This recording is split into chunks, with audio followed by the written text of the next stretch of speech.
आपकी स्क्रीन पर दो 43 इंच स्मार्ट टीवी हैं। इनमें से एक टीवी वन प्लस का है और दूसरा रेडमी का है और ये दोनों टीवी अल्ट्रा एचडी टीवी हैं। वन प्लस टीवी का प्राइस 28,000 रुपीज़ है और रेडमी टीवी का प्राइस 26,000 रुपीज़ है। आज हम इन दोनों टीवी को कंपेयर करेंगे और ये पता करेंगे कि हमें इन दोनों में से किस टीवी में इन्वेस्ट करना चाहिए और क्यों। अगर मैं लुक्स की बात करूं तो रेडमी और वन प्लस दोनों में हमें स्मॉल बेजल्स दिए गए हैं, इसलिए दोनों की लुक मॉडर्न है और इन दोनों में जो हमें रिमोट मिलता है वो भी काफ़ी अच्छी क्वालिटी का है और काफ़ी रेस्पॉन्सिव है। हम अपने रूम में किसी भी डायरेक्शन में इसे ऑपरेट करेंगे तो हमारा टीवी इसके सिग्नल को कैच करेगा और इन दोनों के रिमोट लुक वाइज भी मॉडर्न है। इन दोनों स्मार्ट टीवीज में सबसे बड़ा डिफरेंस है कलर प्रोसेसिंग का। वन प्लस का जो टीवी है वो इतने अच्छे से कलर प्रोसेसिंग नहीं कर पा रहा जितने अच्छे से रेडमी का 43 इंच का ये मॉडल कलर प्रोसेसिंग कर पा रहा है। रेडमी में नेचुरल कलर निकल कर सामने आ रहे हैं जबकि वन प्लस नेचुरल फीलिंग नहीं दे पा रहा है। अगर मैं पिक्चर में ब्राइटनेस लेवल की बात करूं तो ब्राइटनेस वन प्लस की ज़्यादा है। इन दोनों स्मार्ट टीवी में जो ब्लैक्स है वो डार्कर है, उसमें कोई ज़्यादा डिफरेंस नहीं है। साथ ही इन दोनों स्मार्ट टीवी का पैनल भी सेम है, फिर भी जो कलर निखर कर सामने आते हैं वो रेडमी में थोड़े से ज़्यादा अच्छे आते हैं। अगर मैं शार्पनेस और डिटेल की बात करूं तो इन दोनों स्मार्ट टीवी में अच्छी शार्पनेस और डिटेल मिलती है, लेकिन हल्का सा एज मुझे रेडमी की तरफ ज़्यादा लगा।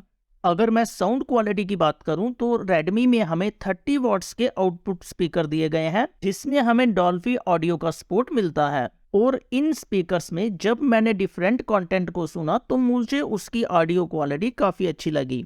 चाहे मैं बेस की बात करूं या वोकल्स की बात करूं, ये स्पीकर अच्छे से मैनेज करते हैं।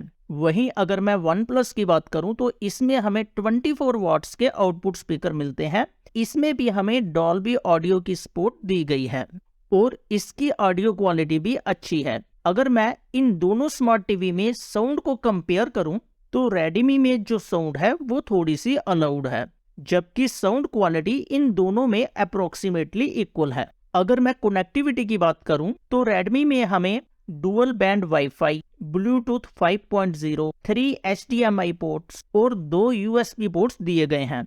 वहीं मैं वन प्लस में कनेक्टिविटी की बात करूं तो इसमें भी हमें 3 HDMI ports, 2 USB port, dual band wifi दिया गया है। अगर मैं कंक्लूड करूं तो 43 इंच स्मार्ट टीवी में Redmi 4K ultra high definition model one plus Y1S Pro से थोड़ा सा बेटर परफॉर्म करता है।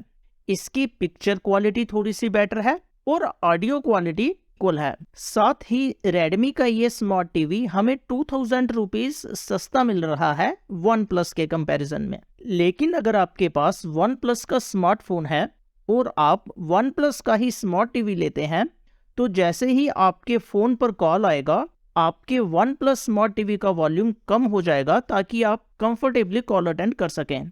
अगर आप वन प्लस की स्मार्ट वॉच यूज़ करते हो तो आप उसकी हेल्प से भी अपने वन प्लस के इस स्मार्ट टीवी को कंट्रोल कर सकते हो। अगर आप वन प्लस का इस तरह का इकोसिस्टम यूज़ करना चाहते हो तो वन प्लस का ये स्मार्ट टीवी आपके लिए बेस्ट रहेगा। और इन दोनों स्मार्ट टीवी पर हमें 1 ईयर की कंप्रिहेंसिव वारंटी मिलती है और 2 इयर्स की वारंटी पैनल पर मिलती है। मैंने इन दोनों स्मार्ट टीवी का लिंक डिस्क्रिप्शन में दिया है, जो आपकी रिक्वायरमेंट के हिसाब से सही हो आप उसे परचेज कर सकते हो। अगर आप पहली बार इस चैनल पर आए हैं तो चैनल को सब्सक्राइब करें और बेल आइकन को प्रेस करें ताकि आपको आने वाली वीडियोस की नोटिफिकेशन मिल सके। Thank you.